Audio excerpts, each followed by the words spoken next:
After working for almost 20 years in the field of mental health and transitioning to working as an astrologer, here are some personality traits that I've noticed in all 12 zodiac signs that tell me that they don't have a strong support system with their relationships at work, their relationships with their family, and their relationships with their friends. This is why these people struggle with relationships. Number 1, if you have Aries moon, you are generally not receptive to feedback, which means that you do not want to improve your behavior. When it comes to relationships with coworkers, you generally do not know your place in the hierarchy.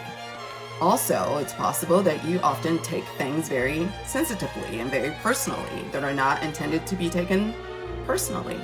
For Taurus, you enjoy dominating people. You are obsessed with winning arguments and proving that you are right. Often means that you can't let things go, you tend to have a negative attitude, and you're highly inflexible. If you have Gemini at the moon sign, you are actually the most moody person in all of astrology, but the problem is you're vastly unaware of it. Gemini moon is typically unable to have any real conversation with anyone about any real feelings. This is why they often want very superficial relationships with others. To make matters worse, Gemini is also highly anxious and unable to simply relax in relationship with others. Cancer moon is the most emotionally selfish zodiac sign. They get so wrapped up in their own feelings that they forget that other people have feelings too. They are extremely manipulative in relationships. They give too much in their relationships as an attempt to manipulate others, and when they do not receive the reception that they want, they often feel used and abused. Simply put, they care too much but do not have the tools to navigate those connections in a healthy way. If you are a Leo moon, you probably struggle with emotional regulation. Leo moon needs a lot of things from the outside. They want to outsource their need for validation and their need for attention. Leo moon cannot do relationships without asking others to center their emotional and psychological experience. They need a cosign for everything. It is emotionally depleting for the people that Leo moon is in relationship with. Virgo moon are typically the most easily annoyed people on earth. They tend to have a negative attitude about everyone and everything because it's hard for them to find joy, satisfaction, and fulfillment. In life, in general, with life, they are capable of seeing every little thing that annoys them very, very clearly. And naturally, that comes along with a negative emotional experience. Virgo moon can also at times be mean-spirited when they're communicating with others, and that is a turnoff. Libra moon often struggle with standing up for themselves and the people they're in relationship with, which means that they struggle with loyalty. They often spend too much time pretending to be, to feel, or to have things that do not have, and emotions that do not have, and relationships that do not have. These are the fake and the funk type people. They will pretend to like people they don't like just so they feel like they fit in and they're not excluded. They often also neglect themselves, and put other people's needs ahead of their own, which naturally turns them into, a wet blanket eventually for those that actually love them. Scorpio moon is often a moon placement that is highly not trusting.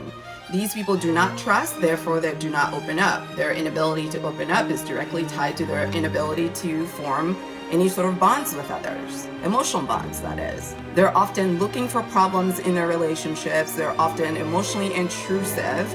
Even though they themselves do not like to share, they like to pry information out of others. And what makes it worse is that they actually don't trust anybody.